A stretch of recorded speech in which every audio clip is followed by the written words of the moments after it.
교통사고 환자입니다. 머리 쪽 타박상 심하고 의식 없고 호흡 불안정합니다.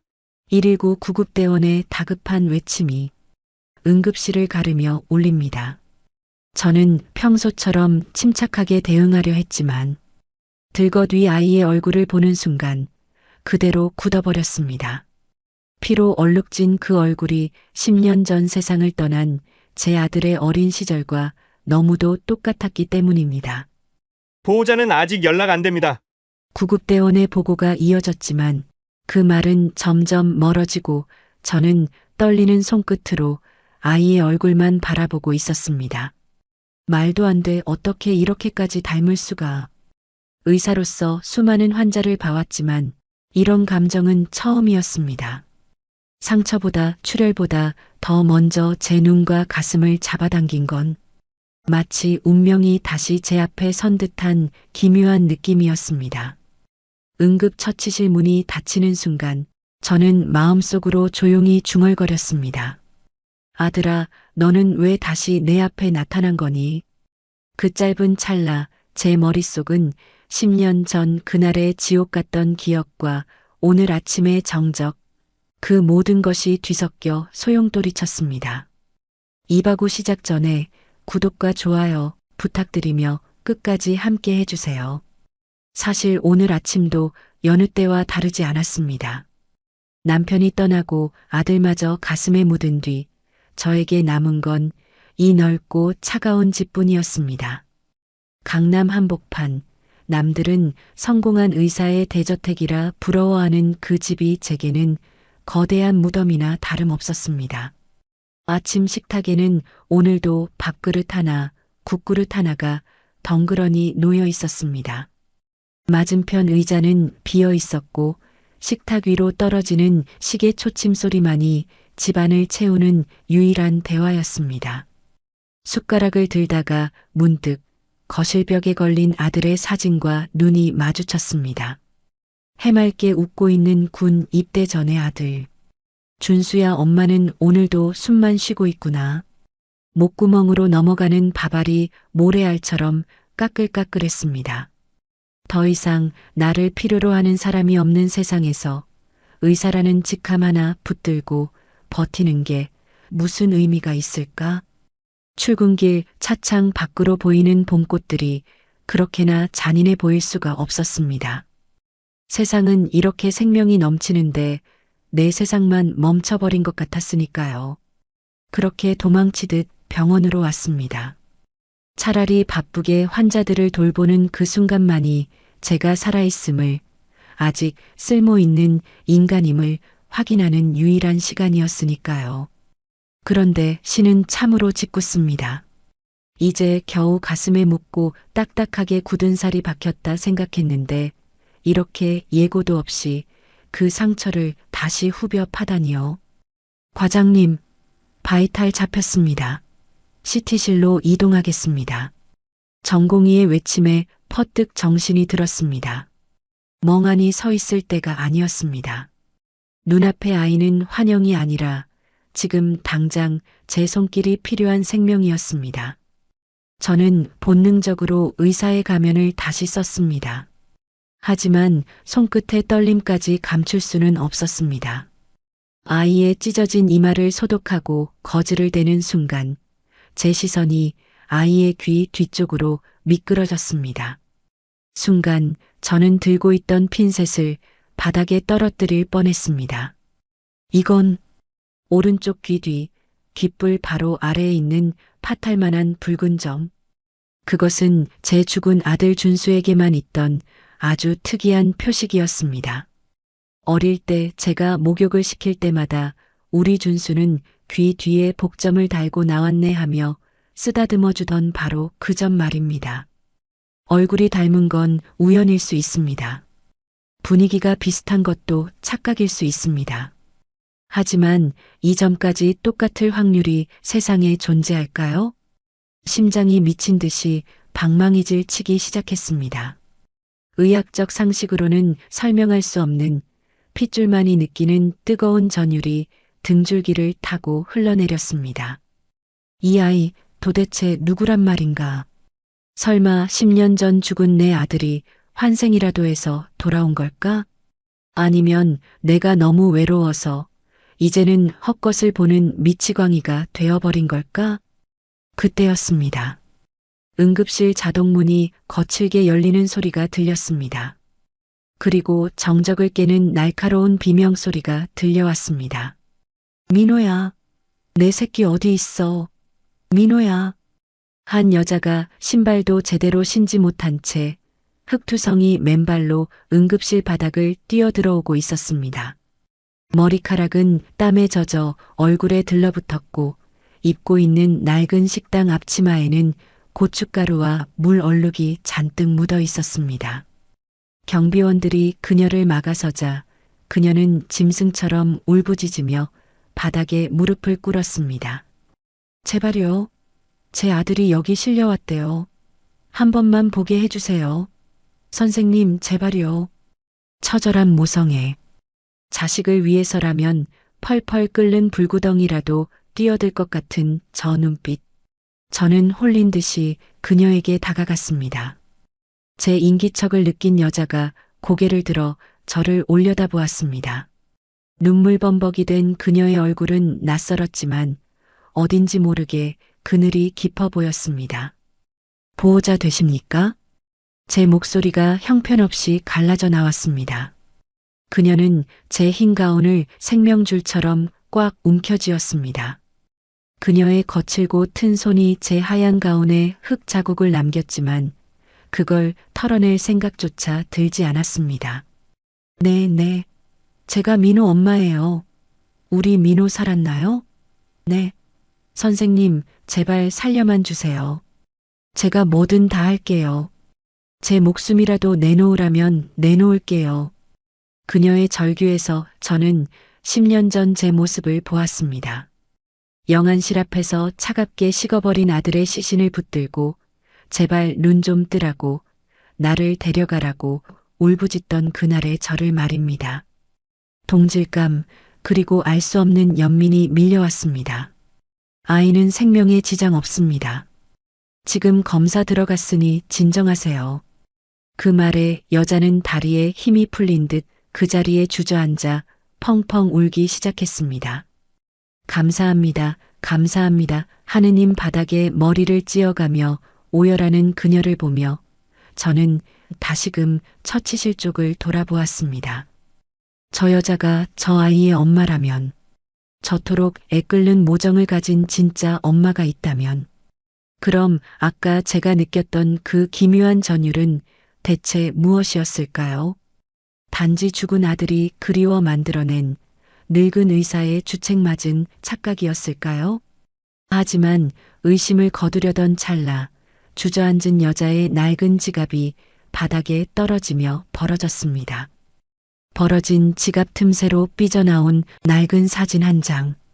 여자는 황급히 눈물을 훔치며 지갑을 주우려 허리를 숙였지만 제 손이 한 발 빨랐습니다. 마치 자석에 이끌리듯 저는 바닥에 떨어진 그 낡은 지갑을 낚아채듯 집어들었습니다. 의사로서 환자 보호자의 물건을 함부로 건드리는 건 예의가 아니라는 것쯤은 압니다. 하지만 지금 제게 윤리나 예의 따위는 중요하지 않았습니다. 제 심장이 저 사진을 보라고 당장 확인하라고 미친 듯이 비명을 지르고 있었으니까요. 아, 죄송합니다, 선생님. 제가 정신이 없어서. 여자가 당황하며 손을 뻗었지만 저는 지갑을 돌려주지 못한 채 그대로 얼어붙었습니다. 투명 창 속에 꽂혀 있는 손때 묻은 사진 한 장. 빛이 발해 누렇게 변해버린 그 사진 속에는 짧게 깎은 까까머리의 청년이 수줍게 웃고 있었습니다. 그리고 그 옆에는 긴 생머리의 청순한 아가씨가 그의 팔짱을 꼭 낀 채 세상을 다 가진 듯 환하게 미소 짓고 있었습니다. 숨이 턱 막혔습니다. 아무리 세월이 흐르고 사진이 낡아도 어미가 자식 얼굴을 못 알아볼 리가 있겠습니까? 준수였습니다. 10년 전 군대 가기 싫다고 투정 부리던 철없는 내 아들. 입대 며칠 전 엄마가 끓여준 김치찌개가 세상에서 제일 맛있다며 엄지를 치켜 세우던 내 새끼. 그리고 얼마 지나지 않아 싸늘한 주검이 되어 돌아왔던 내 아들 준수가 너무나 생생하게 그 안에 살아 숨쉬고 있었습니다. 제 손가락 끝이 하얗게 질려가며 덜덜 떨리기 시작했습니다. 눈앞이 핑 도는 현기증. 저는 간신히 입술을 깨물며 정신을 붙잡았습니다. 지금 쓰러져서는 안 된다. 확인해야 한다. 이 여자가 대체 누구인지, 왜 내 죽은 아들의 사진을 부적처럼 품고 다니는지. 보호자분, 이 사진 속 남자, 누구입니까? 제 목소리는 스스로도 놀랄 만큼 차갑게 떨리고 있었습니다. 제 질문에 여자는 흠칫 놀란 듯 눈동자를 굴렸습니다. 초라한 행색의 자신과 사진 속 눈부신 젊은 날의 추억이 너무나 대조적이어서였을까요? 그녀는 제 손에서 조심스럽게 지갑을 가져가며 아주 작은 목소리로 대답했습니다. 아이 아빠예요. 지금은 세상에 없는 사람이고요. 세상에 없는 사람. 그 말이 비수처럼 날아와 제 가슴 정중앙에 박혔습니다. 맞습니다. 준수는 떠났습니다. 하지만 내 아들이 내가 모르는 여자와 내가 모르는 핏줄을 남겨두고 떠났다는 말입니까? 세상에 없다니 돌아가셨다는 말인가요? 네. 10년 전에요. 군대 가기 전에 사고로. 쿵. 심장이 바닥으로 곤두박질 치는 소리가 귀청을 때렸습니다. 모든 것이 완벽하게 일치했습니다. 10년 전, 군 입대 직전, 사고사, 머릿속에서 흩어져 있던 퍼즐 조각들이 무서운 속도로 제자리를 찾아 맞춰지고 있었습니다. 당장이라도 그게 내 아들 준수야 라고 소리치며 그녀의 어깨를 흔들고 싶었지만 입이 굳어버려 아무 말도 나오지 않았습니다. 저는 비틀거리는 다리를 겨우 지탱하며 벽을 짚고 그녀를 응급실 구석의 보호자 대기실로 안내했습니다. 여기서 이 이야기를 계속하다가는 제가 먼저 혼절할 것만 같았습니다. 아니, 어쩌면 다리에 힘이 풀려 주저앉을까봐 의자가 필요했는지도 모릅니다. 앉으세요. 차 한 잔 가져오겠습니다. 도망치듯 탕비실로 들어간 저는 정수기 물을 받아 단숨에 들이켰습니다. 찬물이 식도를 타고 내려갔지만 타들어가는 속은 조금도 식지 않았습니다. 거울 속에 비친 제 얼굴은 시체처럼 창백했습니다. 영순아, 진정해. 아직 확실한 건 없어. 그냥 닮은 사람일 수도 있잖아. 세상에 닮은 사람은 많으니까. 하지만 아까 본 아이 귀 뒤의 점은, 그리고 이 사진은, 이 모든 게 우연일 확률이 과연 존재할까? 떨리는 손으로 따뜻한 둥글레차를 종이컵에 담아 다시 대기실로 향했습니다. 그녀는 여전히 불안한 듯 젖은 손을 비비며 수술실 쪽만 하염없이 바라보고 있었습니다. 그 뒷모습이 왜 그리도 작고 처량해 보이던지요. 낡은 옷차림, 거친 손, 화장기 없는 얼굴. 홀로 아이를 키우며 견뎌왔을 10년의 세월이 그 구분 등에서 고스란히 느껴졌습니다. 만약 저 아이가 진짜 내 손자라면 내 며느리가 될 수도 있었던 이 여자는 그동안 어떤 지옥을 견뎌온 걸까?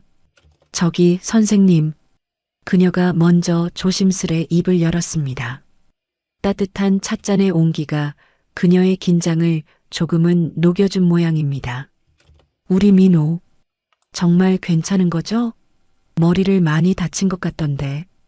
CT 결과는 아직 안 나왔지만 초기 반응으로 봐선 큰 뇌출혈은 없을 겁니다. 너무 걱정 마세요. 저는 애써 의사로서의 평정심을 가장하며 그녀 맞은편에 앉았습니다. 그리고는 마치 환자의 가족력을 묻는 척 자연스럽게 화제를 돌렸습니다. 아까 그 사진, 참 보기 좋더군요.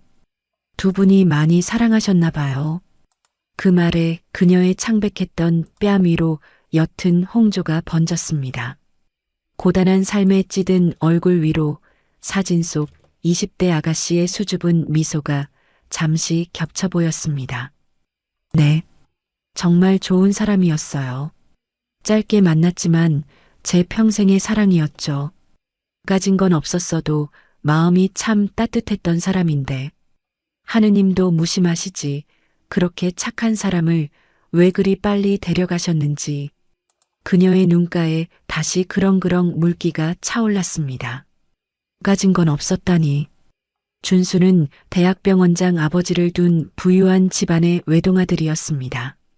아마도 녀석은 자신의 배경을 숨기고 순수하게 그녀를 만났던 모양입니다. 평소 명품 옷보다는 낡은 청바지를 좋아했던 소탈하고 착해 빠진 녀석 성격다웠습니다.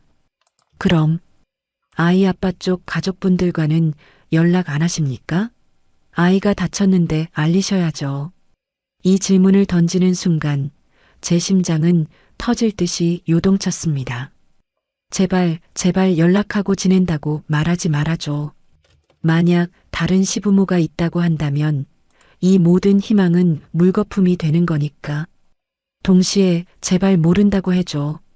그래야 내가 나설 자리가 생기니까. 그녀는 찻잔을 쥔 손에 힘을 주며 고개를 푹 숙였습니다. 그리고는 깊은 한숨을 토해냈습니다. 아니요.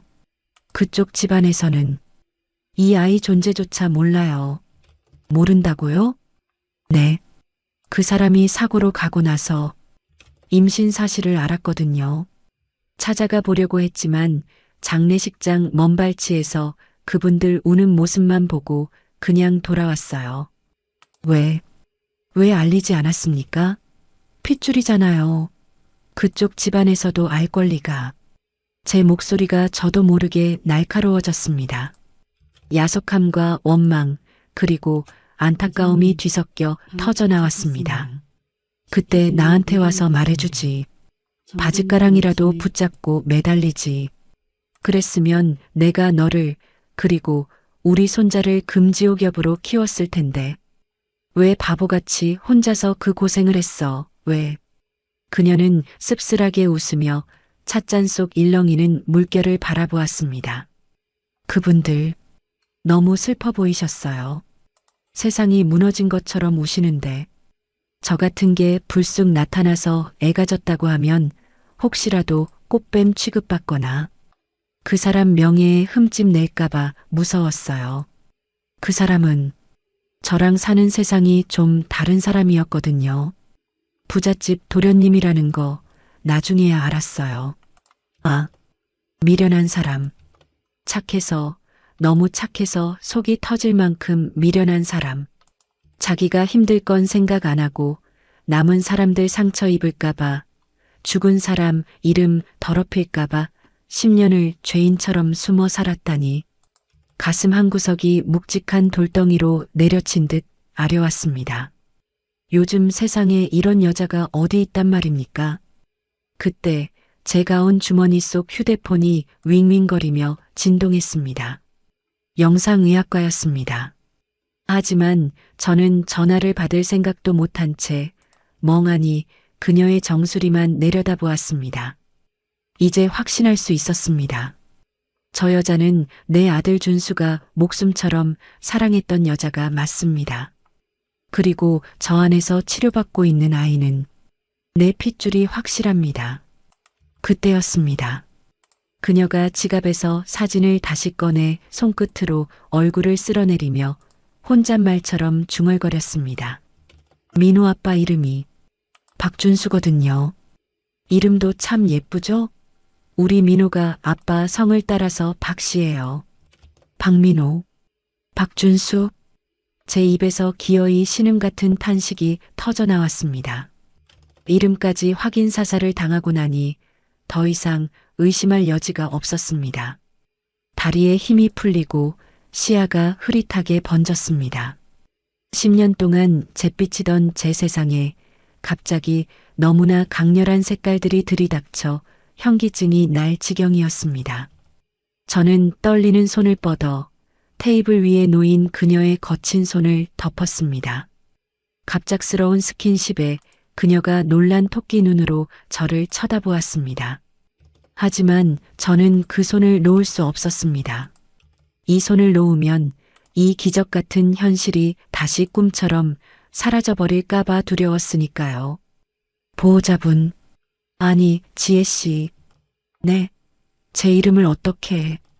아까 접수할 때 들었다고 둘러댈 수도 있었지만 지금 제 혀끝에는 그보다 훨씬 더 엄청난 진실이 매달려 있었습니다.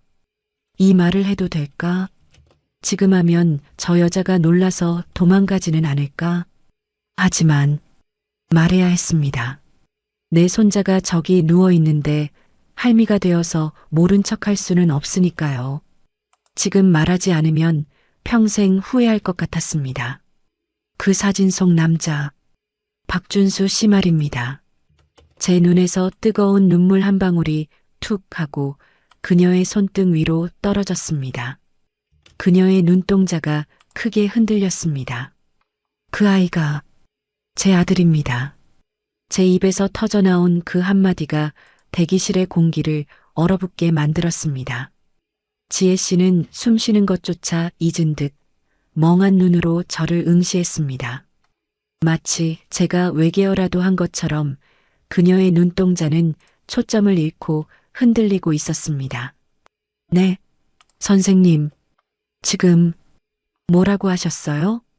사진 속의 준수, 그 아이가 10년 전에 떠나보낸 제 아들이라고요. 다시 한번 확인하듯 내뱉은 말에 그녀의 입술이 파르르 떨렸습니다. 그녀는 잡고 있던 제 손을 황급히 빼내며 뒷걸음질 쳤습니다. 믿을 수 없다는 표정. 아니, 믿기에는 너무나 두려운 현실이라는 듯한 눈빛이었습니다. 거짓말. 선생님이 준수 씨 어머니라고요? 말도 안 돼. 지혜 씨가 아까 그랬죠. 준수가 부잣집 도련님인 거 나중에 알았다고. 제 남편이 준수 아버지가 이 병원 원장이었습니다. 준수는 우리 부부의 하나뿐인 아들이었고요. 저는 떨리는 손으로 휴대폰을 꺼냈습니다. 갤러리 가장 깊숙한 곳, 제가 매일 밤 들여다보며 눈물 짓던 폴더를 열었습니다. 준수의 대학 졸업식 사진, 학사모를 쓰고 환하게 웃고 있는 준수와 그 옆에서 행복해하던 젊은 날의 저와 남편. 화면을 그녀에게 들이미는 제 손이 걷잡을 수 없이 떨렸습니다. 그녀는 조심스럽게 휴대폰 화면을 들여다보았습니다. 그리고 털썩 다리에 힘이 풀린 듯 그녀가 바닥으로 주저앉았습니다. 그녀의 시선이 제 얼굴과 사진 속 얼굴을 번갈아 오가더니 이내 두 손으로 얼굴을 감싸쥐고 오열을 터뜨렸습니다. 어머니, 흐흑, 정말 어머니세요? 준수 씨 어머니? 그래, 내가 준수 애미다. 내가 그 녀석 못난 엄마야. 저도 더 이상 참지 못하고 그녀를 따라 바닥에 앉았습니다. 차가운 병원복도 바닥이었지만 지금 그런 건 아무 상관 없었습니다. 저는 작게 떨고 있는 그녀의 어깨를 끌어안았습니다. 10년 만에 처음 안아보는 며느리의 온기. 아니, 내 아들이 사랑했던 여자의 체온이 제 가슴으로 뜨겁게 전해져 왔습니다. 한참을 그렇게 우리는 서로를 붙들고 짐승처럼 울었습니다. 응급실을 오가는 사람들이 힐끔거렸지만 우리에게는 서로의 울음소리밖에 들리지 않았습니다. 얼마나 울었을까요? 지혜 씨가 젖은 눈으로 저를 올려다보며 떨리는 목소리로 입을 열었습니다. 죄송해요. 죄송합니다, 어머니. 제가 찾아뵈었어야 했는데 제가 너무 겁이 많아서 준수 씨 가는 길에도 인사 한번 제대로 못하고. 아니다. 내가 죄송할 게 뭐 있어. 내가 미안하다. 내 아들이 너를 이렇게 힘들게 해서 내가 정말 미안하다. 그녀는 고개를 세차게 저으며 품 안에서 낡은 수첩 하나를 꺼냈습니다. 꼬깃꼬깃해진 수첩 사이에는 10년 전 준수가 썼을 쪽지 한 장이 끼워져 있었습니다. 지혜야, 나 군대 다녀오면 우리 결혼하자. 우리 엄마 아빠한테 제일 먼저 인사시키러 갈게. 넌 세상에서 제일 예쁜 며느리가 될 거야. 익숙한 아들의 필체. 그 글씨를 보는 순간 가슴이 미어지는 듯한 통증이 밀려왔습니다. 이 녀석아, 이렇게 약속해놓고 혼자 가버리면 어떡하니? 이 착한 아가씨를, 내 핏줄을 이렇게 내팽개쳐두고 너는 거기서 편하더냐? 그때 임신한 거 알았을 때 정말 막막했어요. 준수 씨는 없고 저는 고아나 다름없는 처지라 기댈 곳도 없고 지우라는 말도 많이 들었어요. 미혼모로 어떻게 살 거냐고. 그녀는 눈물을 훔치며 담담하게 하지만 뼈아픈 과거를 털어놓았습니다. 그런데 못 지우겠더라고요. 민호 심장 소리를 듣는데 준수 씨가 살아있는 것 같아서 이 아이마저 없으면 제가 정말 죽을 것 같아서 나왔어요. 식당 설거지하고 새벽 우유 배달하면서 그렇게 민호 키웠어요. 힘들 때마다 민호 얼굴 보면 준수 씨가 웃어주는 것 같아서 그래서 버텼어요. 그녀의 말 한마디 한마디가 제 가슴에 대못처럼 박혔습니다.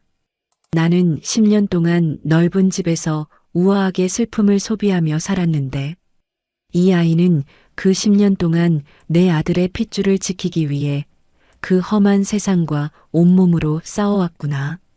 부끄러웠습니다. 어미라는 이름이, 의사라는 직업이, 그리고 어른이라는 제 자신이 너무나 부끄러워서 고개를 들 수가 없었습니다. 고맙다. 정말 고맙다. 우리 아들 대신 이 아이 지켜줘서, 그리고 살아줘서 정말 고맙다. 저는 그녀의 거친 손을 잡고 제 볼에 비볐습니다. 그녀의 손바닥 굳은 살이 제 눈물에 젖어 들어갔습니다.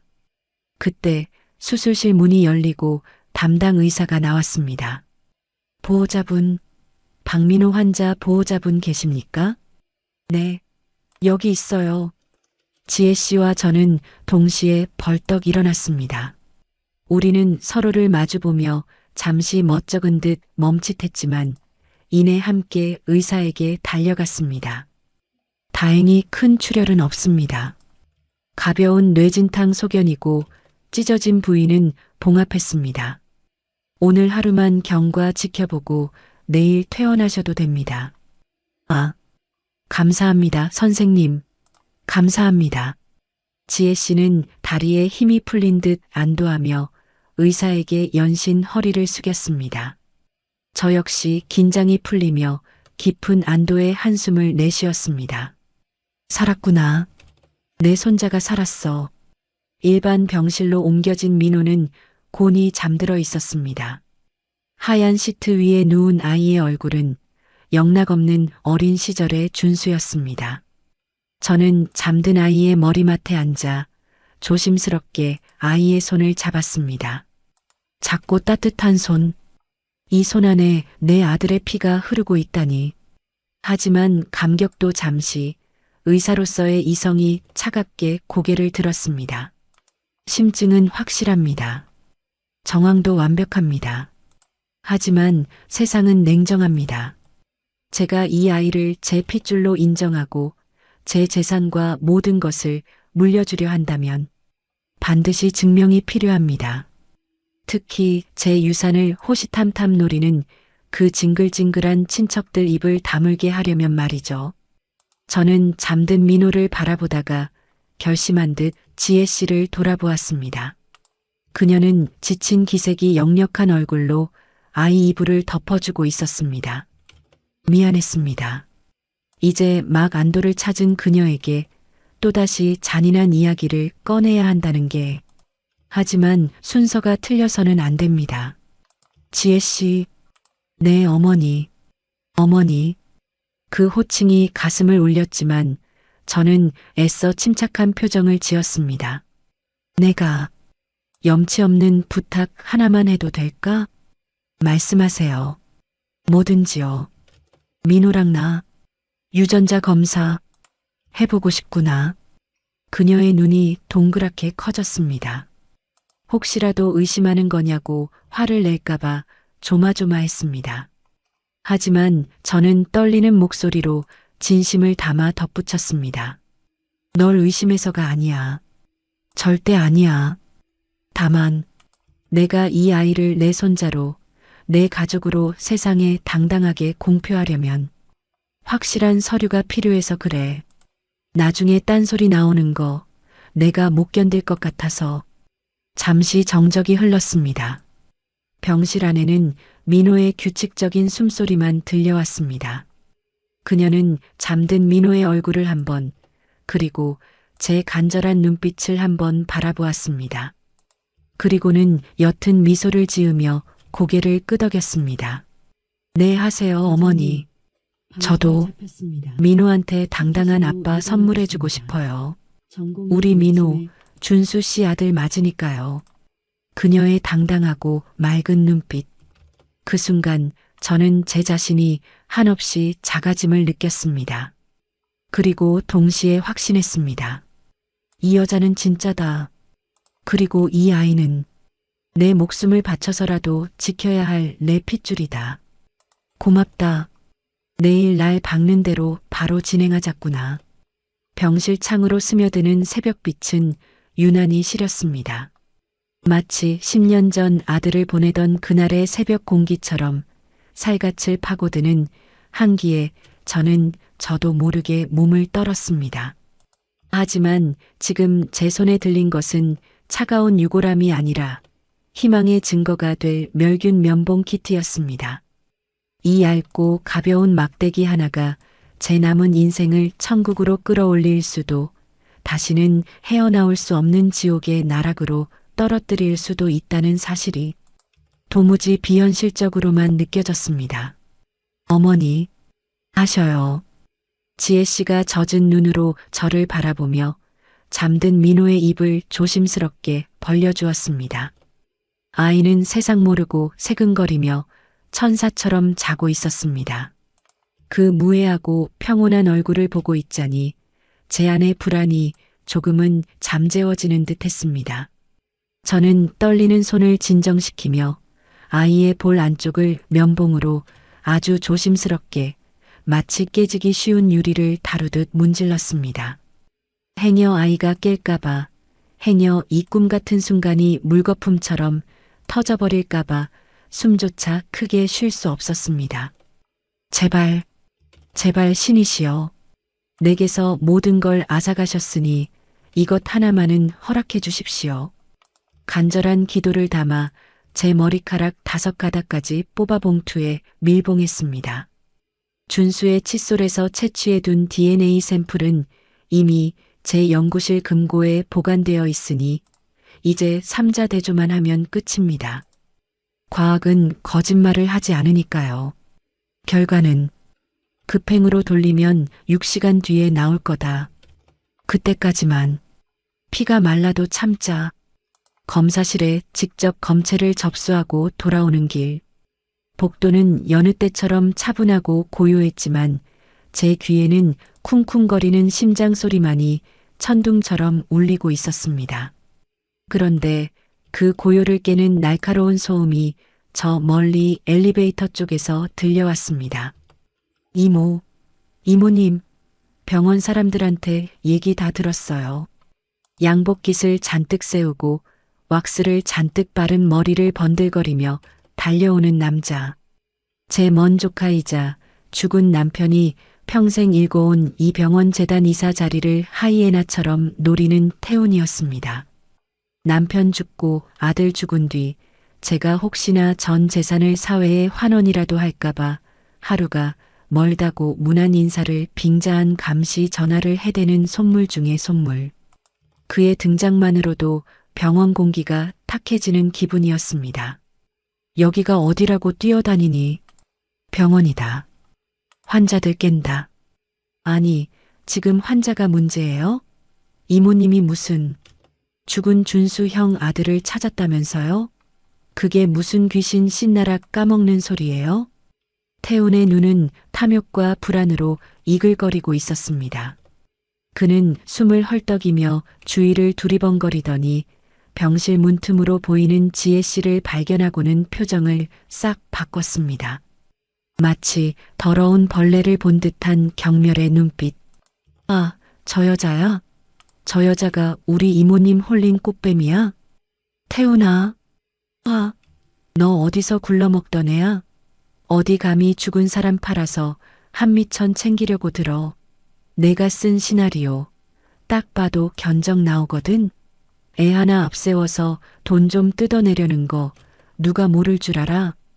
그는 거침없이 병실 문을 벌컥 열고 들어갔습니다. 지혜 씨는 갑작스러운 태훈의 난입과 폭언에 얼굴이 백지장처럼 하얗게 질렸습니다.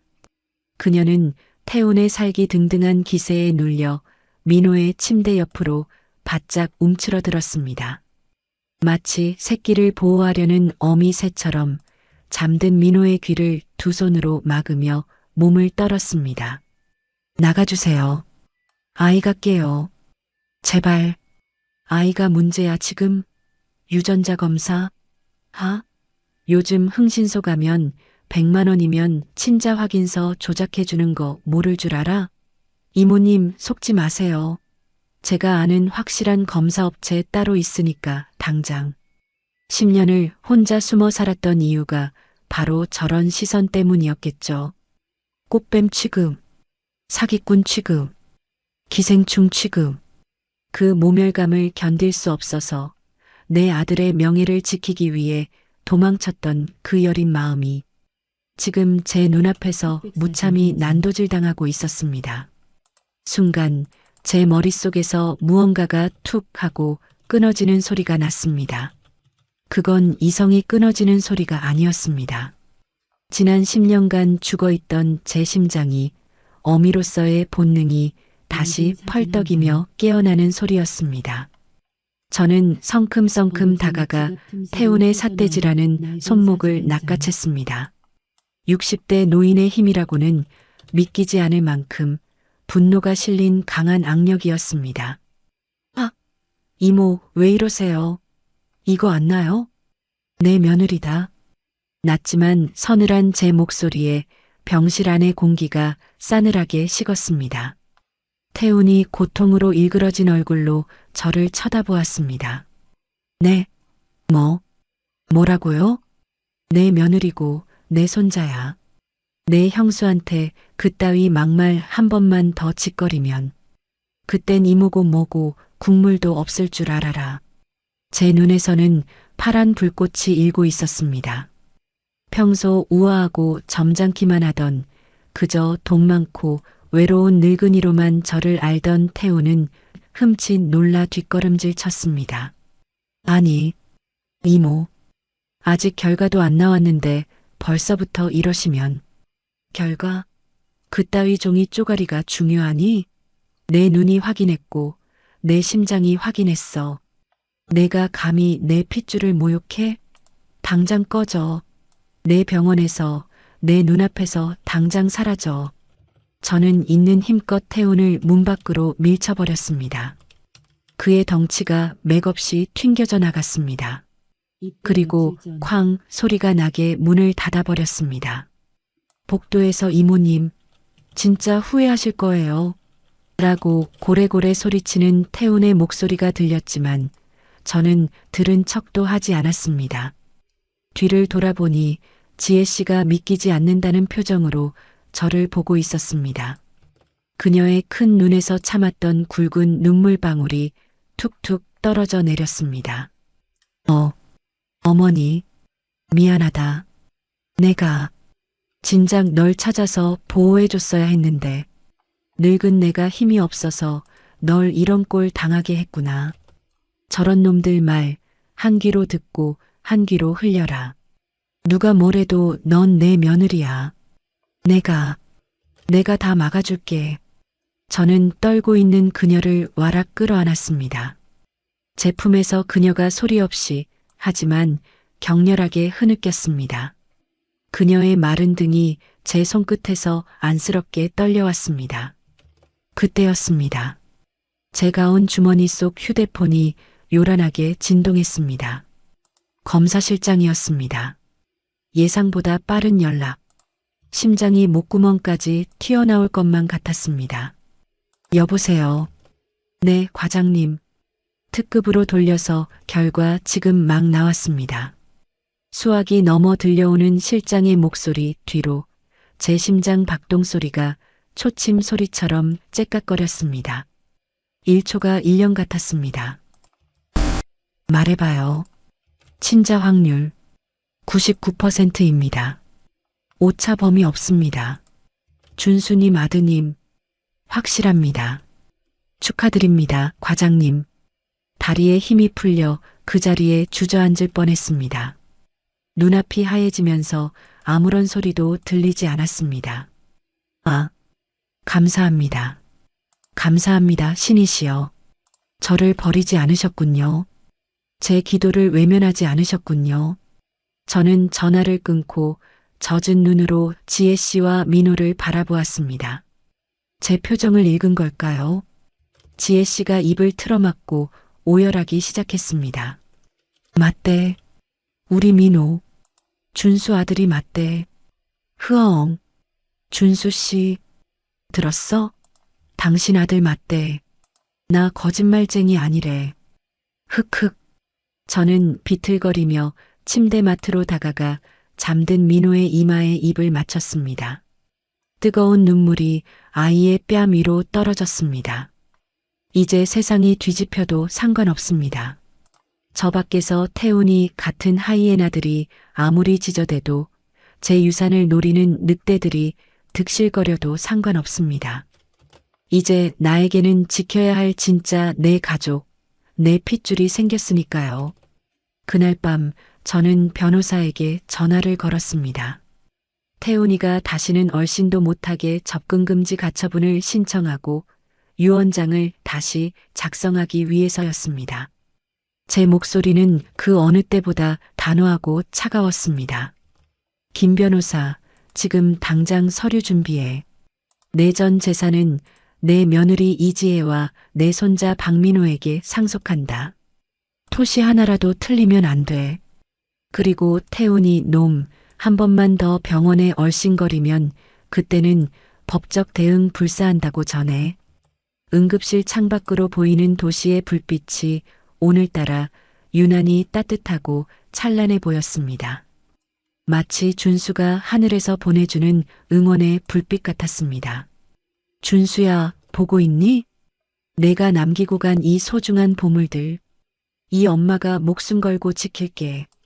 이제 엄마는 더 이상 외롭지 않다. 전투는 이제 시작입니다. 하지만 두렵지 않습니다. 나는 혼자가 아니니까요. 이제 나는 지켜야 할 것이 있는 어머니이자 할머니니까요. 지혜 씨가 살던 월세방은 제 집 드레스룸보다 작았습니다. 곰팡이가 핀 벽지, 겨울엔 외풍이 들이닥쳤을 얇은 창문, 그리고 두 사람이 눕기엔 턱없이 좁은 바닥. 그곳에서 나온 이삿짐이라고는 낡은 옷가방 2개와 민호의 책가방, 그리고 주방 집기 몇 개가 담긴 박스가 전부였습니다.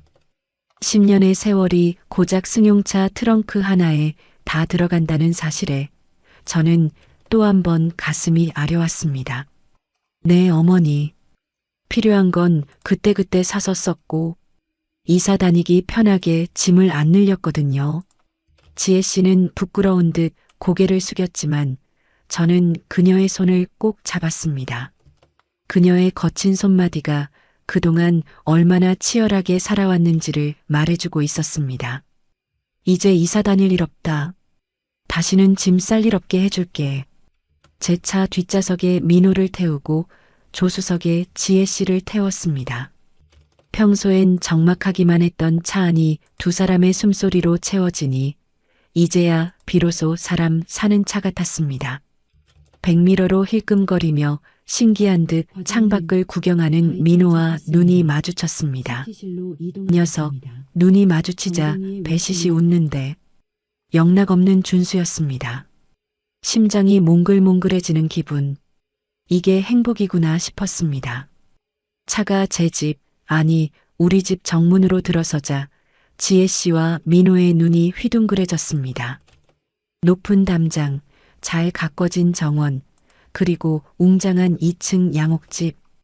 제가 평생을 바쳐 일궈온 성취이자 동시에 저를 가두었던 화려한 감옥. 하지만 오늘부터 이곳은 가족의 보금자리로 다시 태어날 것입니다. 우와, 할머니, 여기가 진짜 우리 집이에요? 궁전 같아요. 민호가 탄성을 지르며 차에서 내렸습니다. 지혜 씨는 너무 놀라 입을 다물지 못한 채 저택의 위용에 압도된 듯 발을 떼지 못했습니다. 그녀가 제 소매를 살짝 잡으며 속삭였습니다. 어머니, 저 너무 과분해서 꿈꾸는 것 같아요. 저희가 여기 살아도 되는 건가요? 무슨 소리냐? 여기가 내 남편 집이고 내 아들 집이야. 주인은 내가 아니라 너희들이란다. 저는 현관 도어락 비밀번호를 누르며 민호에게 말했습니다. 민호야, 잘 봐둬라. 505.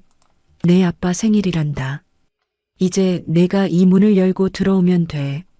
거실로 들어선 두 사람은 넓은 공간과 높은 천장에 다시 한번 기가 죽은 듯 했습니다.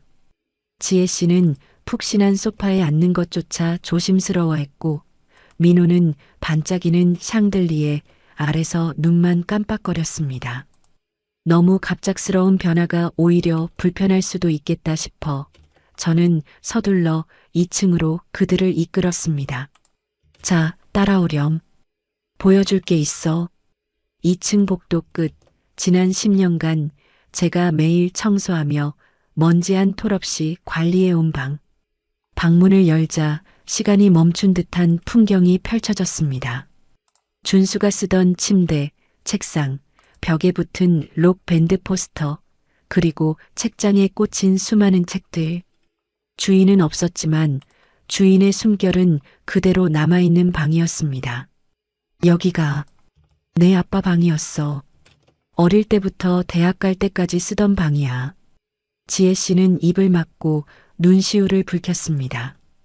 그녀는 떨리는 손으로 책상을 쓰다듬으며 마치 그곳에 앉아 공부하던 준수의 뒷모습을 상상하는 듯 했습니다.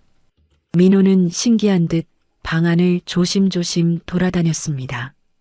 최신형 컴퓨터나 비싼 장난감 같은 건 없었지만 아이의 눈길을 끈 건 책장 구석에 놓인 낡은 물건이었습니다. 할머니, 이건 뭐예요? 민호가 집어든 건 가죽이 다해져서 너덜너덜해진 야구 글러브였습니다. 준수가 초등학생 때 아빠랑 캐치볼 하겠다며 사달라고 졸랐던 그 글러브. 그거 내 아빠 보물 1호였단다.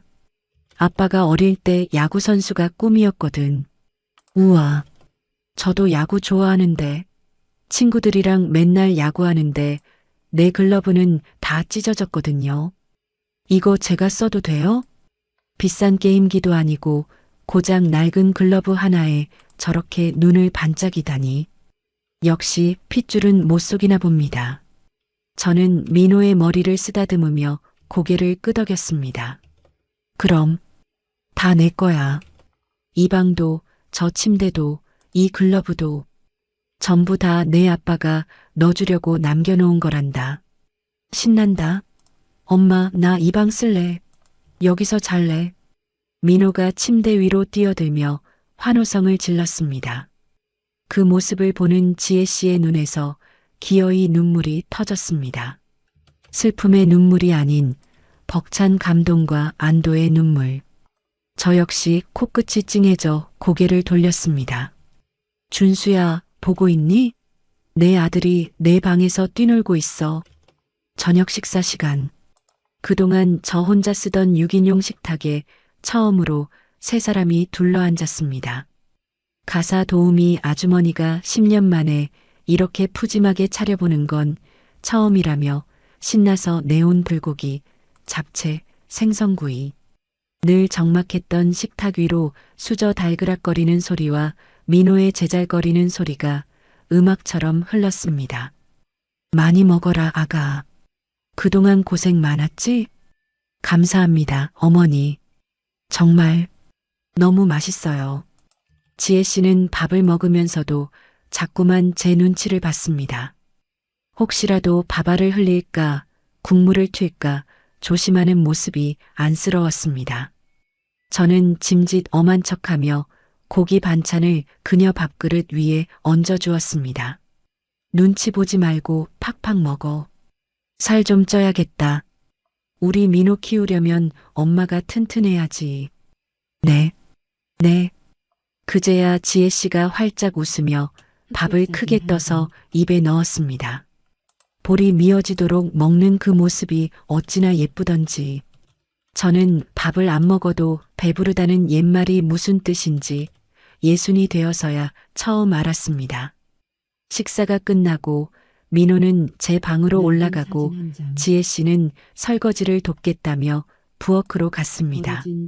저는 소화도 시킬 겸 거실 소파에 앉아 민호가 벗어둔 책가방을 정리해 주려 했습니다. 아이가 험하게 썼는지 흙투성이가 된 가방을 털어내는데 앞주머니에서 꼬깃꼬깃해진 종이 한 장이 툭 하고 떨어졌습니다. 가정통신문. 무심코 주워든 종이를 펼쳐본 순간 제 얼굴에서 미소가 사라졌습니다. 학부모 참관 수업 안내 나의 꿈, 나의 가족 발표회. 일시 다음 주 수요일 오후 2시. 부모님 중 한 분은 꼭 참석 부탁드립니다. 평범한 안내문이었습니다. 하지만 종이 하단, 참석 여부란에 민호가 삐뚤빼뚤한 글씨로 적어놓은 메모가 제 가슴을 쳤습니다. 참석 안 함 엄마 바쁨, 아빠 없음. 아빠 없음. 그 네 글자가 왜 이리도 아프게 박히는지요. 민호가 아까 저택을 보고 궁전 같다며 좋아했던 천진난만함 뒤에 이런 그늘이 숨어 있었던 겁니다. 아빠 없는 아이. 그래서 주눅 들고 발표회 날 혼자 교실 뒤편에 서 있어야 했을 아이. 저는 통신문을 손에 꽉 쥐었습니다. 종이가 구겨지는 소리가 거실의 정적을 깼습니다. 준수야, 내가 없어서 우리 민호가 기죽으면 안 되잖아. 내가 못 가면 할미가 가야지. 아니, 이사장님이 가셔야지. 저는 결연한 표정으로 통신문을 탁자 위에 올려놓았습니다. 내일은 백화점에 가서 제일 좋은 옷을 한 벌 사야겠습니다. 그리고 미용실도 예약해야겠습니다. 내 손자 기 살려주러 가는데 늙은이 티 내고 갈 순 없으니까요. 지혜야, 내일 시간 좀 비워둬라. 부엌에서 들려오는 물소리를 향해 제가 외쳤습니다. 이제부터 시작입니다. 우리 민호 기죽지 않고 당당하게 키우기 프로젝트가 거울 앞에 선 제 모습이 낯설었습니다. 지난 10년간 무채색 정장이나 의사 가운 속에 저를 감추고 살았습니다. 하지만 오늘은 아닙니다. 저는 옷장 깊숙한 곳에서 가장 화려하고 비싼 실크 정장을 꺼내 입었습니다. 목에는 진주 목걸이를 걸고 손목에는 다이아몬드 시계를 찼습니다. 이건 사치가 아닙니다. 이건 갑옷입니다. 내 손자가 있는 정글, 그 잔인한 아이들의 세계로 뛰어들기 위한 할미의 전투복입니다. 어머니, 정말 가시게요? 제가 가도 되는데. 지혜 씨가 걱정스러운 눈빛으로 저를 바라봤습니다. 그녀는 여전히 수수한 니트 차림이었습니다. 저는 그녀를 거울 앞으로 끌어당겼습니다. 지혜야, 너도 갈아입어라. 내가 어제 사다 놓은 그 옷 입어. 오늘은 내가 주인공이야. 네, 하지만 기죽지 마라. 너는 이 나라 최고 대학병원 재단 이사장의 며느리야. 고개 빳빳이 들고 어깨 펴고. 알았지? 학교 운동장에 들어서자 검은 세단에서 내리는 저와 지혜 씨에게 시선이 꽂혔습니다. 교문 앞에는 벌써 학부모들이 삼삼오오 모여 수다를 떨고 있었습니다. 그 중에서도 유독 목소리가 큰 여자, 학부모 회장이 눈에 띄었습니다. 민호를 괴롭힌 주동자 아이의 엄마이자 평소 지혜 씨를 미혼모라고 뒤에서 씹어대던 여자였죠. 어머, 저기 민호 엄마 아니야? 웬일로 저렇게 쫙 빼입었대? 옷이 날개라더니 어디서 짝퉁이라도 하나 장만했나 봐. 그녀의 비아냥거리는 목소리가 제 귓가에 꽂혔습니다.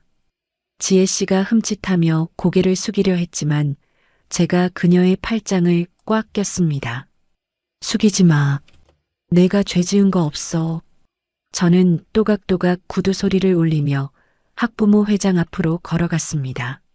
선글라스를 천천히 벗으며 그녀를 정면으로 응시했습니다. 제 차가운 눈빛에 그녀가 움찔하며 입을 다물었습니다. 학부모 회장 되십니까? 네. 네, 그런데 누구시죠? 민호 엄마랑 아는 사이신가? 아는 사이라. 저는 피식 웃음을 흘렸습니다. 그리고 짐짓 여유로운 척 주머니에서 명함 한 장을 꺼내 그녀의 가슴팍 주머니에 꽂아주었습니다. 인사가 늦었네요. 민호 할미 됩니다. 한국대병원 재단 이사장 박영순입니다. 네. 네. 한국대병원. 이사장님이요. 그녀의 눈이 튀어나올 듯 커졌습니다. 주변에 있던 학부모들도 웅성거리기 시작했습니다. 한국대병원 이사장이라면 이 지역 유지들조차 함부로 못하는 거물급 인사니까요. 우리 며느리가 그동안 몸이 좀 안 좋아서 제가 돌보느라 바깥 출입을 못 시켰습니다. 그런데 들리는 소문에는 우리 며느리가 혼자 애 키운다고 무시당했다는 말이 있던데 사실이 아니겠지요? 아유. 그럼요. 무시라뇨. 저희가 얼마나 민호네를 챙겼는데요. 오해십니다. 이사장님. 비굴하게 굽실거리는 그녀의 태도에 역겨움이 치밀었지만 오늘은 참기로 했습니다. 제 목표는 이 여자를 밟는 게 아니라 민호의 어깨를 펴주는 거니까요. 교실 복도에 들어서자 쉬는 시간이라 아이들이 왁자지껄 떠들고 있었습니다. 민호는 교실 구석, 자기 자리에서 혼자 책을 보고 있었습니다. 그 작은 등이 얼마나 외로워 보이던지요. 그때 덩치 큰 남자아이 하나가 민호의 책상을 툭 치며 지나갔습니다. 야, 박민호. 너 오늘 아빠 안 오지? 우리 아빠는 오는데. 넌 아빠 없으니까 투명 인간이 오려나? 아이들이 와하 웃음을 터뜨렸습니다. 민호가 입술을 꾹 깨물며 고개를 숙였습니다. 그 모습을 본 지혜 씨가 발을 동동 굴렀지만 제가 먼저 교실 문을 활짝 열었습니다. 누가 우리 손자보고 아빠 없다고 그랬니? 교실 안이 순식간에 조용해졌습니다. 아이들의 시선이 일제히 문 쪽으로 쏠렸습니다. 저는 성큼성큼 걸어 들어가 민호 옆에 섰습니다. 그리고 민호의 어깨를 감싸 안으며 칠판 앞에 섰습니다. 과장님, 안녕, 얘들아. 나는 민호 할머니야. 민호 아빠는 아주 훌륭한 의사 선생님이셨는데 하늘나라에 급한 환자가 생겨서 조금 일찍 가셨단다. 대신 내가 우리 민호 아빠 목까지 다 하러 왔어. 아이들이 눈을 동그랗게 뜨고 저를 쳐다봤습니다. 저는 손짓으로 뒤따라 들어온 비서들을 불렀습니다. 비서들이 들고 온 상자들.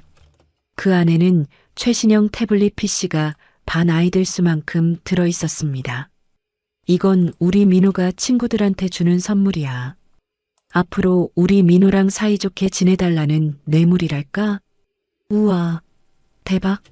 이거 진짜 주는 거예요? 민호야, 고마워. 너희 할머니 짱이다. 아이들의 환호성이 교실을 가득 채웠습니다. 조금 전까지 민호를 놀리던 아이들도 태블릿 PC를 받아들고는 민호에게 달려가 야, 이거 어떻게 쓰는 거야? 하며 말을 걸기 시작했습니다. 아이들은 단순합니다. 그리고 잔인할 만큼 솔직하죠. 돈으로 친구를 사는 건 교육적으로 옳지 않을 수도 있습니다. 하지만 지금 당장 내 손자가 기죽어 있는 꼴을 보느니 차라리 돈지라라는 늙은이가 되는 게 100번 낫습니다. 참관 수업이 시작되고 민호가 발표할 차례가 되었습니다. 주제는 나의 꿈, 나의 가족. 민호는 쭈뼛거리며 교단 앞으로 나갔습니다. 하지만 저와 지혜 씨가 맨 앞줄에서 엄지를 치켜 세워주자 아이는 용기를 얻은 듯 또렷한 목소리로 발표를 시작했습니다. 제 꿈은 의사입니다. 돌아가신 아빠처럼 훌륭한 의사가 돼서 아픈 사람들을 고쳐주고 싶습니다. 그리고 우리 할머니처럼 멋진 병원장님이 돼서 우리 엄마를 지켜주고 싶습니다. 교실 뒤편에서 박수갈채가 쏟아졌습니다. 지혜 씨는 흐르는 눈물을 닦을 생각도 못하고 박수를 쳤고 저 역시 가슴이 벅차올라 눈시울이 뜨거워졌습니다. 그래, 민호야. 내가 내 꿈이고 내가 내 미래다. 수업이 끝나고 집으로 돌아오는 길. 차 안은 개선장군이 돌아오는 듯한 활기로 가득 찼습니다.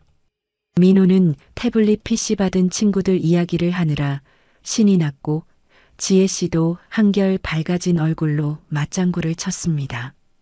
저는 운전대를 잡은 기사님에게 라디오 볼륨을 좀 높여달라고 했습니다. 오늘만큼은 세상 모든 소리가 축하 행진곡처럼 들릴 것 같았으니까요. 다음 뉴스입니다. 10년 전 강남 한복판에서 발생했던 의대생 뺑소니 사망사건 기억하십니까? 순간 제 심장이 덜컥 내려앉았습니다. 라디오 앵커의 차분한 목소리가 차 안의 웃음소리를 뚫고 들어왔습니다. 경찰은 당시 단순 사고로 종결됐던 이 사건에 대해 최근 새로운 목격자가 나타남에 따라 재수사에 착수한다고 밝혔습니다.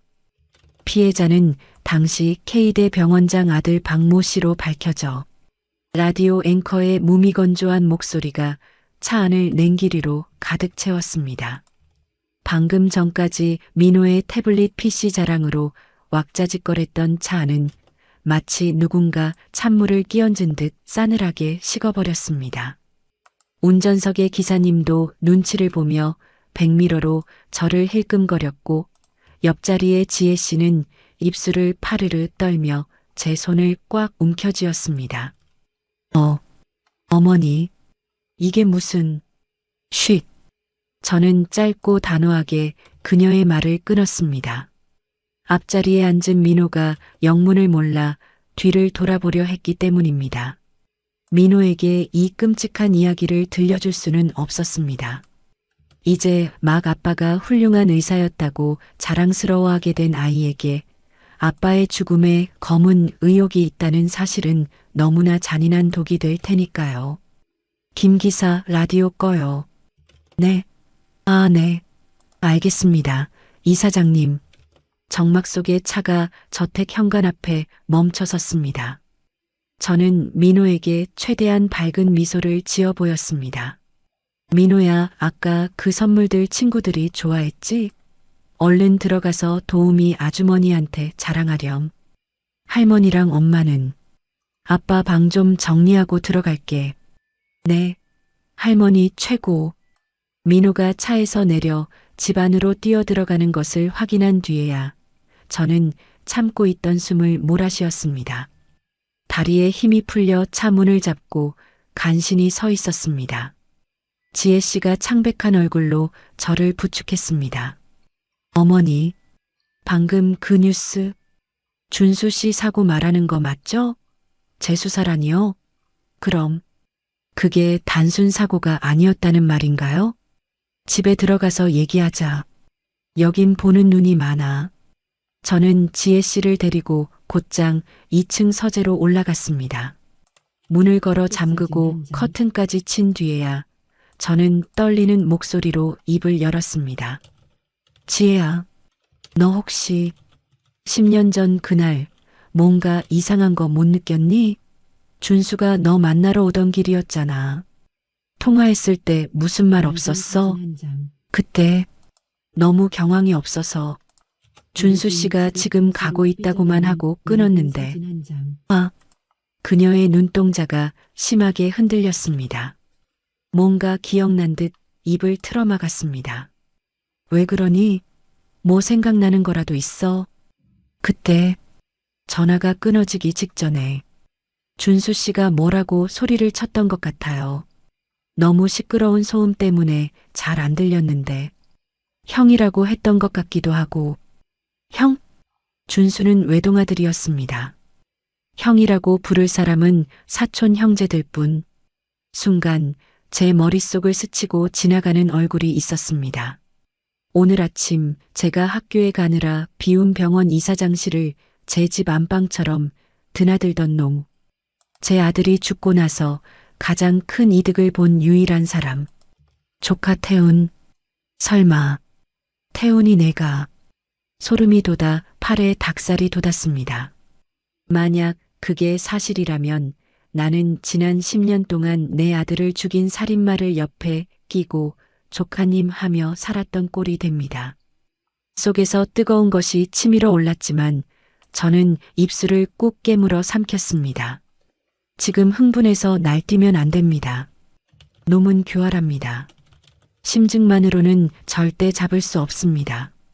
확실한 물증, 놈의 숨통을 끊어놓을 결정적인 증거가 필요합니다. 지혜야, 잘 들어라. 오늘 들은 뉴스, 그리고 내가 기억해낸 그 말. 절대 입 밖으로 내면 안 된다. 특히 태훈이 앞에서는 더더욱. 네, 알겠어요, 어머니. 하지만 무서워요. 무서워할 거 없다. 내가 있다. 내 아들 죽인 놈이 누구든 내 손으로 껍질을 벗겨서라도 죗값 치르게 할 거야. 그날 밤 저는 남편의 옛 지인인 경찰 고위 간부 출신 사설 탐정에게 전화를 걸었습니다. 목소리를 최대한 낮추고 은밀하게 지시를 내렸습니다. 박태훈 기조실장, 그놈의 10년 전 알리바이, 그리고 당시 사건 담당 형사와의 관계 샅샅이 뒤져주세요. 돈은 얼마가 들어도 상관없습니다. 며칠 후 제 생일이었습니다. 집안은 민호가 준비한 생일 파티로 시끌벅적했습니다. 거실에는 풍선이 달리고 식탁에는 10년 만에 미역국이 올라왔습니다. 겉으로는 웃고 있었지만 제 속은 시커멓게 타들어가고 있었습니다. 민호가 고사리 같은 손으로 제게 할머니 오래오래 사세요 하며 안길 때마다 저는 속으로 칼을 갈았습니다. 그래, 할미가 오래 살아야지. 저 더러운 놈들 다 청소해놓고 너한테 깨끗한 세상 물려주려면 악착같이 오래 살아야지. 파티가 끝나고 모두가 잠든 늦은 밤, 탐정이 보내온 퀵서비스 봉투가 도착했습니다. 서재 스탠드 불빛 아래서 열어본 봉투 속에는 제 의심을 확신으로 바꿔줄 끔찍한 증거들이 들어 있었습니다. 10년 전 사고 현장 인근 CCTV 캡처본, 피해자 차량을 뒤따르는 검은색 세단 마이너스 차량 뒷유리에 부착된 K대 병원 의사 주차증, 해당 차량 소유주 박태훈. 숨이 턱 막혔습니다. 손에 든 사진이 바들바들 떨렸습니다. 태훈이었습니다. 내 아들의 마지막 가는 길을 뒤쫓던 그 검은 그림자가 바로 내 조카 태훈이었습니다. 사진 밑에는 탐정이 빨간 펜으로 쓴 메모가 덧붙여져 있었습니다. 당시 사건 담당 형사, 태훈의 고등학교 선배. 사건 직후 태훈의 계좌에서 형사에게 5천만 원 이체 확인. 으드득. 이빨이 갈려서 으스러질 것 같았습니다. 살인마. 페르나. 짐승만도 못한 놈. 제 눈에서 눈물 대신 핏발이 섰습니다. 저는 떨리는 손으로 책상 위에 만년필을 집어들었습니다. 그리고 사진 속 태훈의 얼굴에 굵은 X자를 그었습니다.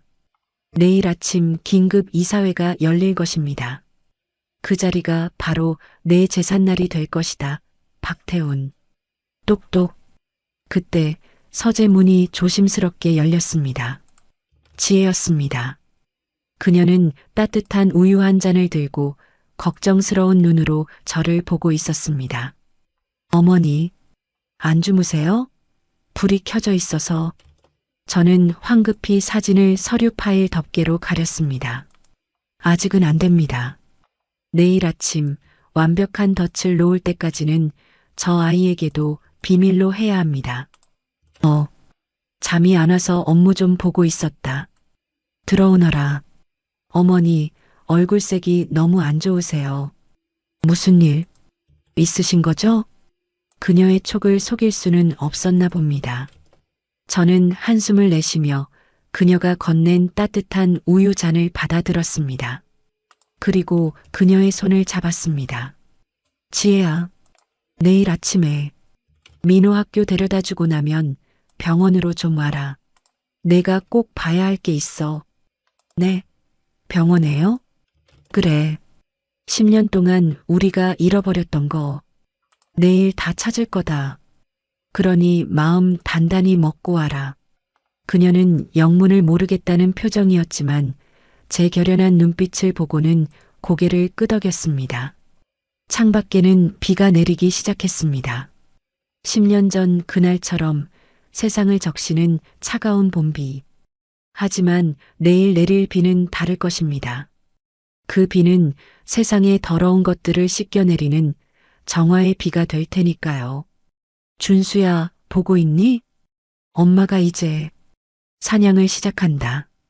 다음 날 아침, 차가운 대리석 복도 위에 제 구두 굽소리가 날카롭게 울려 퍼졌습니다. 오늘따라 그 소리가 마치 사형 선고를 내리러 가는 판사의 망치 소리처럼 무겁고 단호하게 들렸습니다. 저는 굳게 닫힌 대회의실 문 앞에서 잠시 멈춰 섰습니다. 떨리는 손을 맞잡고 심호흡을 한번 깊게 내쉬었습니다. 이제 이 문을 열면 지난 10년간 골마 터진 상처를 도려내야 합니다.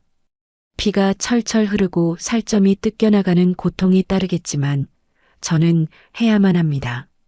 나는 지켜야 할 것이 생긴 진짜 엄마니까요. 문 열어라. 비서가 문을 활짝 열자 긴 테이블에 둘러앉아 있던 이사들의 시선이 일제히 제게 꽂혔습니다. 맞은편 상석에 앉아 거드름을 피우고 있던 태훈이 저를 보더니 비릿한 미소를 지으며 일어났습니다. 어제까지만 해도 이모님 건강은 어떠세요? 하며 알랑거리던 놈의 얼굴이 오늘따라 역겨운 악마의 가면처럼 보였습니다. 어휴, 이사장님. 편찮으시다더니 웬일이십니까? 오늘 이사회는 제가 주재한다고 말씀드렸는데. 내가 주재해? 누구 마음대로? 아니, 이모님. 요즘 기억력이 좀 오락가락하시잖아요. 병원 경영은 젊은 저한테 맡기시고 편히 쉬시라니까요. 태우는 이사들 앞에서 대놓고 저를 치매 노인 취급하며 조롱했습니다.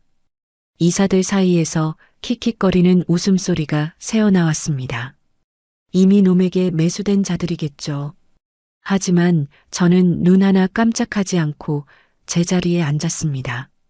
긴급 안건을 상정한다. 기조실장 박태훈의 해임 및 특정경제범죄 가중처벌법 위반 그리고 살인 교사 혐의 고발건이다.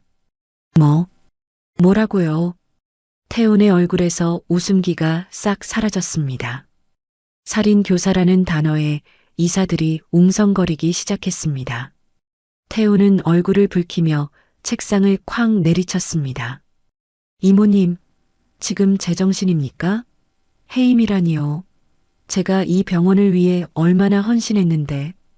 형 죽고 나서 병원 주가 반토막 났을 때 그거 다 끌어올린 게 누굽니까? 저 박태훈이에요.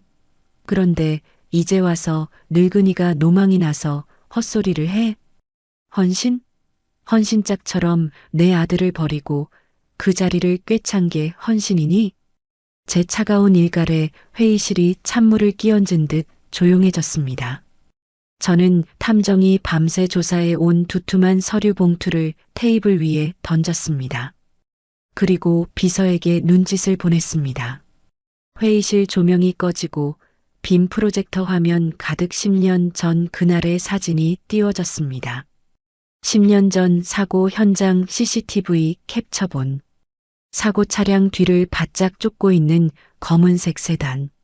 차량 번호 확대 사진 11러 1234 소유주 박태훈. 저게 뭡니까? 기억나니?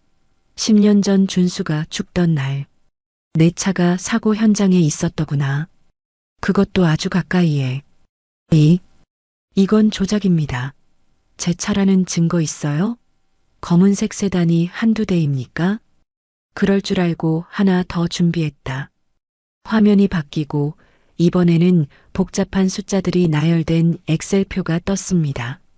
태훈의 차명 계좌에서 당시 사건 담당 형사에게 5천만 원, 3천만 원, 거액이 수차례 이체된 내역이었습니다.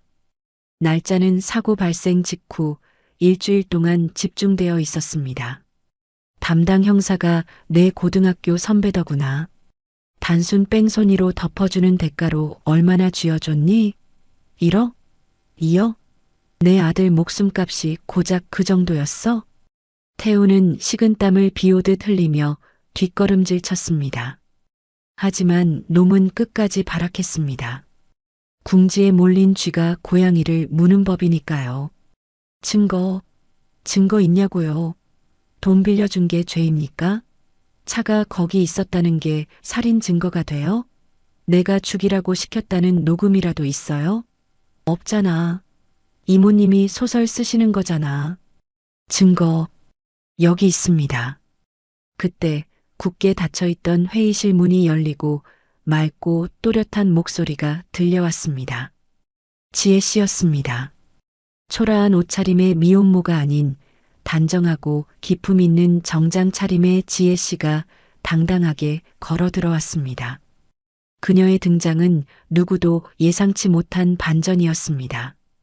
태훈이 입을 딱 벌리고 멍하니 그녀를 바라봤습니다.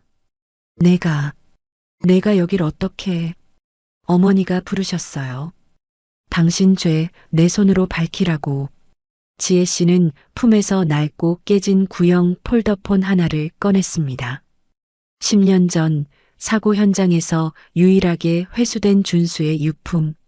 액정은 박살나고 배터리는 방전되어 서랍 속에 처박혀 있던 것을 제가 어젯밤 거액을 들여 디지털 포렌식으로 살려낸 것입니다. 지혜 씨가 떨리는 손으로 재생 버튼을 눌렀습니다. 지혜야. 나 지금 쫓기고 있어. 태훈이 형 차가 계속 내 뒤를 들이받으려고 해. 이 형 눈빛이 이상해. 미친 것 같아. 으악. 쾅 마이너스. 기잉 마이너스. 스피커를 찢을 듯한 굉음과 함께 녹음이 끊어졌습니다. 회의실 안의 모든 사람들이 경악하여 입을 다물지 못했습니다. 준수의 마지막 절규.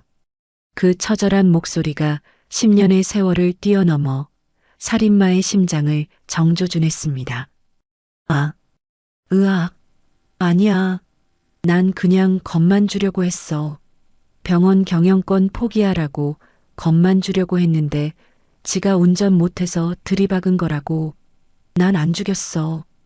태훈이 머리를 감싸쥐며 바닥에 주저앉아 울부짖었습니다.